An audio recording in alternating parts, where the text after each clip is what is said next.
Hi, in this video I'm going to show you how you can troubleshoot Dropbox app. If this video helps, please like and subscribe.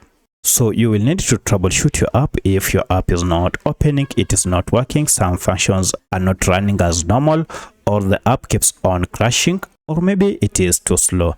If this is any of the case you are experiencing, then go to settings, and from settings look for apps, and then from apps go to manage apps. Here if you tap on it, or if you tap on all your apps will be listed. Just search for your app, and if you tap on it, we are on the app info page for our troubleshooting. Now go to force stop the app and okay, then go to clear data and choose clear cache, and finally again clear all data. By clearing all data, you'll be logged out of your app. You'll need to log in afresh. Once you're done, restart your app, and now if you go back and open your Dropbox app, now it should be working without any issue.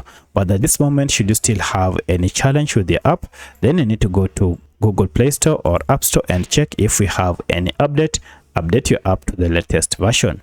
But should your app keep crashing, that is stops each and every time you open it, for that you'll need to uninstall your app completely from your smartphone and then install it afresh to clear any bugs that might be associated with your app. So let me know which of these methods was able to fix your issue. If you have any other question, kindly let me know in the comment section. Otherwise, thanks for watching, and let's meet in the next video.